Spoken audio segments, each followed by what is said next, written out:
Hello, this is Melissa G. Wilson coming to you from Networlding and Networlding Publishing, books and more that make the world better. I'm especially happy today to have with me two of my authors. Thanks, Melissa. My name is Chad Carr. I'm from Columbus, Ohio, and one of the co-authors on The Art and Science of Culture, The Power of Seeing What's Hidden. I am a co-founder and managing partner of Principled Transformation, and that's the organization we run that helped contribute and shape this book. Thank you. And next, we've got Matt Herzberg from St. Louis, Missouri. And I'm also a managing partner at Principled Transformation. Yes, then both of you came together with an idea around a book that would reference both art and science, and especially what's hidden. So tell me about, since we're here with you right now, Chad, if someone were to ask you, what is that differentiator with this book, what would your answer be? You know, the thing that Matt and I ran into over and over again as we went in and out of big organizations or any organizations of any size, and we both experienced it ourselves, was there was this sort of water line, and you see that on the front of the book. There's this water level, and things that are obvious we tend to focus on and think about and manipulate and adjust and expect outcomes in our culture. And what we see over and over again is those don't really predictably lead to changes in culture. So people don't behave a certain way because they found it on an employee policy manual, because they covered it in orientation. What they do is they notice what's going on with others in the organization. And so some of the things that are hidden in organizations typically are things like mirror neurons. Mirror neurons help us understand how to behave in this organization.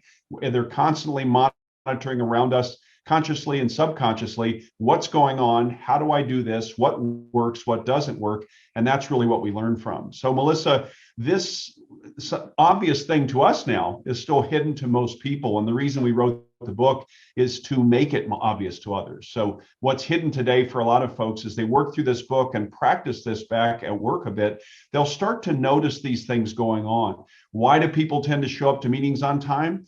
It's because people show up to meetings on time, and you notice that very quickly.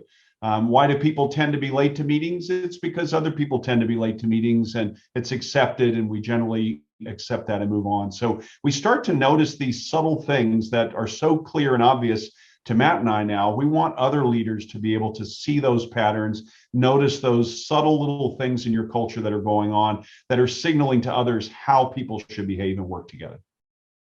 So what that brings up for me is this idea that the people in the organization, it's not just the leaders then, it could be anyone in the organization or any number of people that can create this wave of negativity, of negative actions. And so in the book, how do you share the insights with that? I know you have a lot of stories. What do you do from there?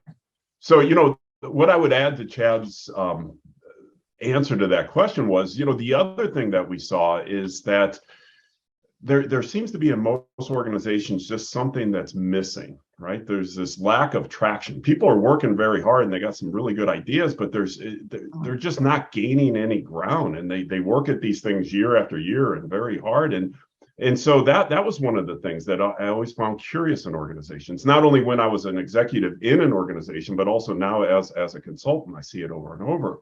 And what occurs to me, whether or not you're working on a new incentive program or a new strategy, or it could be a new process improvement that they're working on. But very often what happens is we jump into these things and we don't have alignment, right? There's been no authentic conversation about what it is we're really trying to create, and how we're going to create it, and how we're going to measure it, and how we know when we've been successful. And so much of that, to be able to speak with one another authentically, has to do with the state of mind that we show up in our organization, how we show up as individual leaders, and then how we show up collectively as a team. and then how that cascades through the rest of the organization. And when Chad and I, in our corporate careers, we both discovered this while we were trying to drive transformation in our organizations as executives in our organization. And then later in our careers, we both actually transferred into a consulting firm that specialized in this type of work. And so we have this unique perspective where we not only had to move things in the organization and actually lead these transformations, but then we spent time consulting with leaders. And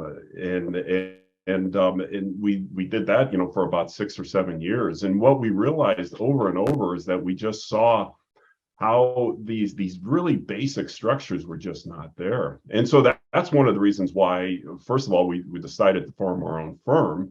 And secondly, to write this book, to really share some of these things that we see that are, although they're right in front of us, they're hidden unless you can really stop and kind of notice them. And once you have them and once you see them, you can actually leverage them to accelerate change and accelerate performance in organizations. One additional thing that Matt alluded to, because we had worked inside of organizations and been accountable for driving these types of transformations, we know there are material benefits, financial benefits expected to be returned out of these types of transformations. And so Matt and I both had this focus on outcomes, on results. And so it was one thing to go and help a company with the culture because their engagement scores would lift, they'd feel better, there'd be more positive spirit. And those are wonderful things to achieve. What Matt and I really differentiated on, the reason we started our own company, is because we wanted to see results. And a matter of fact, with some of our clients, we have equity in the company and not cash out of the company because we want to be tied to their outcomes, to the results. So that's a big differentiator for our firm. And that's why we wanted to help people start to see what was hidden, because those are the things that drive results. This is Melissa G. Wilson, leaving you to explore your culture and the organizations that you walk in and out of every day. And this is Networlding and Networlding Publishing, books and more that make the world better. And if you haven't done so yet, please subscribe. And if you like these videos, please also click on like and share them with others. Thank you.